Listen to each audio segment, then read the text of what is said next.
যাচ্ছে, আগামীর বাংলাদেশ চোর এবং বাটপারদের রাজত্ব হবে না, ইনসাফ কায়েম করার জন্য ইসলামপন্থীদের রাজত্ব কায়েম হবে।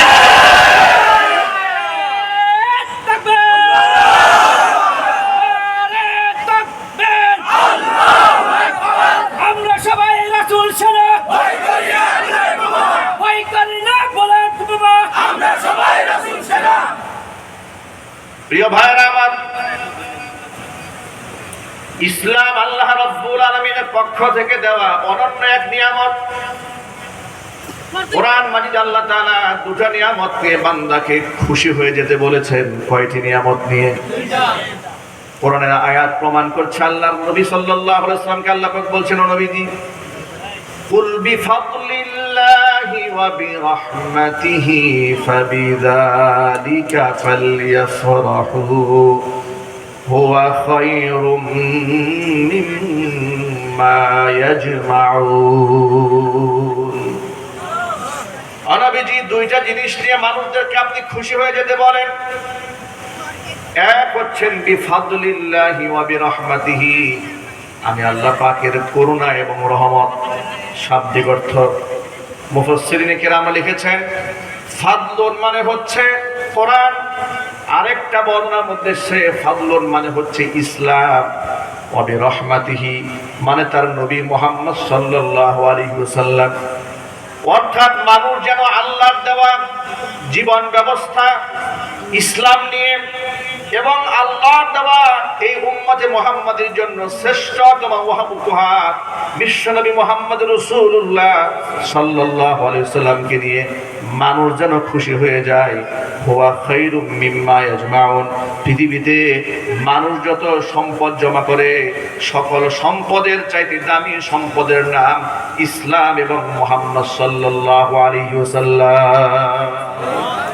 ইসলামের চেয়ে দামি সম্পদ আর নাই। আল্লাহু আকবার বলে।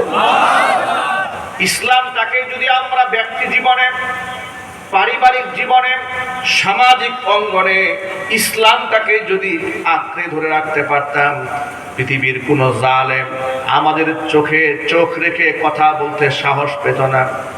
আজকে ইসরায়েলে মুসলমানদেরকে ইসরায়েলি পশু সৈন্যরা ফিলিস্তিনের মাটিতে গণহত্যা চালায়, মুসলমানরা শুধুমাত্র পত্র পত্রিকায় বিবৃতি দেয়, কিন্তু আসল কোনো অ্যাকশনে যেতে পারে না।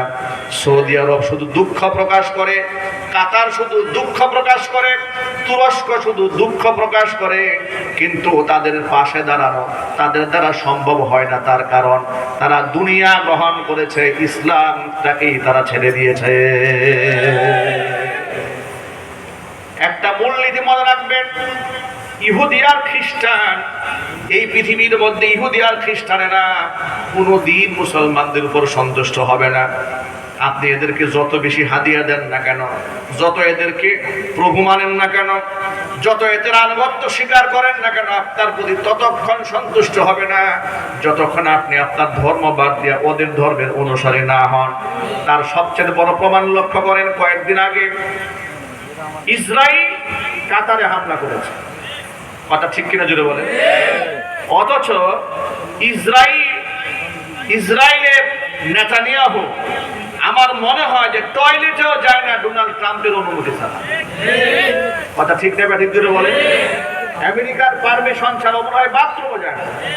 তাহলে সে কাতারে হামলা করলো ট্রাম্পের পারমিশন ছাড়া হামলা করেছে? না, হামলা করেনি।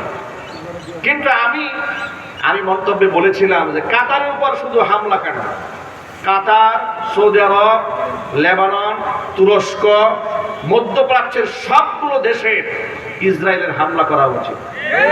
কারণ সবগুলো দেশের শাসকরা মুনাফিকের ভূমিকা উত্তীর্ণ হয়েছে। ফিলিস্তিনের মানুষ যখন কাঁদে, ফিলিস্তিনের মুসলমানেরা, শিশুরা, নারীরা যখন নির্যাতিত